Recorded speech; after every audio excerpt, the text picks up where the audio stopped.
నీకు ఝాన్సీ ఒంటరిగా కనిపించింది అనుకో, ఏం చేస్తావు? సిగ్గుపడి తలదించుకుంటాను. ఓర్ని జంక్షన్ లో నా జెండా ఆ తలదించుకోవడం ఏంటి? నువ్వేమన్నా ఆడపిల్లవా? స్టైల్ గా ఫేస్ ఇచ్చి ఓ స్మైల్ ఇచ్చుకో.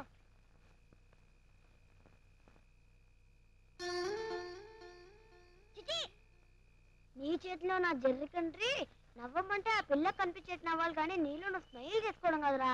నా వైపు చూడటం లేదు కదా. చూడకపోతే చూసేటేనే చెప్పుడు చేయాలరా చేద్దాం.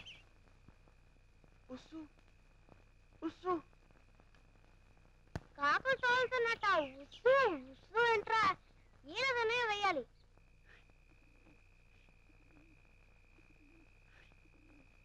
ఇదేమిటి ఈలేసిన చూడడం లేదు? రాయి తీసుకుని విసురు.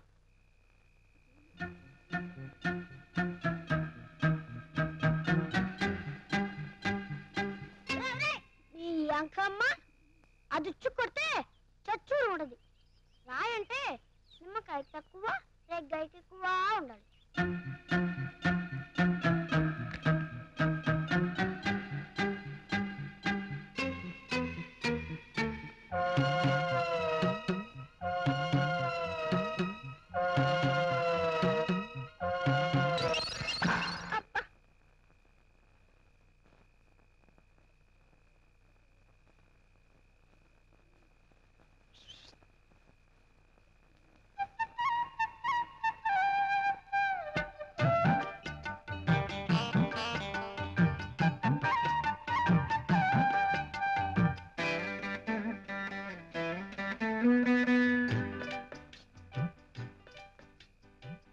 ఏమిటి సైకిలు?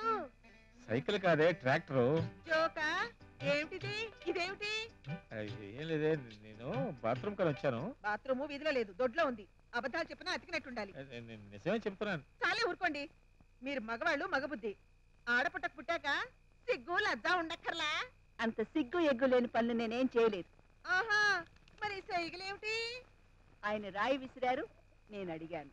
తప్ప? అబ్బా, 16 ఏళ్ల పడుచు పిల్లవని రాయి విసిరారు. ఇదిగా అర్థం పర్థం లేకుండా ఏమిటి గొడవ? చేసేవన్నీ చేసి నన్నే అంటున్నారా? ఒక్క రోజుకే మొహం మర్చిపోయినా నేను. ఆ మాత్రం దానికి అక్కడి నుంచి ఇక్కడికి రావడం ఎందుకు? సైకిల్ చేసుకోవడం ఎందుకు?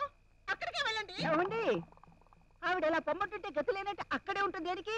రండి. ఏది వెళ్ళండి. ఎలా వెళ్తారో చూస్తాను. ఏం వెళ్ళాలనుకున్నావా? తప్పకుండా వెళ్తాను. మన ఇంట్లో మనిషి అన్నాక ఒప్పందం చేసుకున్నాక మాట కట్టుబడి ఉండాలి. లేకపోతే ఇందులో దూకి చావాలి.